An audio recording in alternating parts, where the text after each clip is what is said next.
ఎన్టీఆర్ గారు, ఏఎన్ఆర్ గారు చిత్ర పరిశ్రమలోకి అడుగుపెట్టక ముందు తెలుగు చిత్రాల్లో అగ్ర కథానాయకులంటే చిత్తూరు నాగయ్య గారు. అప్పట్లోనే ఆయన ఎన్నో వైవిధ్యమైన పాత్రలు పోషించారు. ముఖ్యంగా భక్తిరస చిత్రాల్లో ఆయన నటన అసరామరం.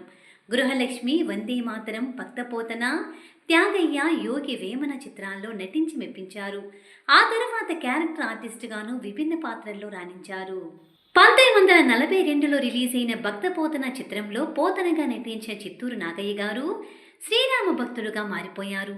మాట్లాడుతున్నప్పుడల్లా ఏదో ఒక సందర్భంలో రామశబ్దం ఉచ్చరిస్తూనే ఉండేవారు. కాలక్రమంలో అగ్గిరాముడు చిత్రం విడుదలై ఘన విజయం సాధించింది. దీంతో రాముడు పేరులో విజయం ఉందని నిర్మాతలు నమ్మి ఆ పేరు కలిసేలా సినిమాలు తీశారు. దొంగ రాముడు, బలే రాముడు, శభాష్ రాముడు, బండరాముడు ఇలా రాముడి పేరుతో వరుస చిత్రాలు తీశారు. తాను ఆరాధించే రాముడితో ఈ సినిమా పేర్లేమిటని చిత్తూరు నాగయ్య గారు చాలా బాధపడ్డారట. రామా, నిన్ను దొంగ రాముడన్నారు, అగ్గిరాముడన్నారు, శభాష్ రాముడన్నారు, బండరాముడని కూడా అన్నారు. చివరికి నువ్వు బండగా కూడా మారిపోయావ శ్రీరామ అంటూ బాధపడేవారట చిత్తూరు నాగయ్య గారు.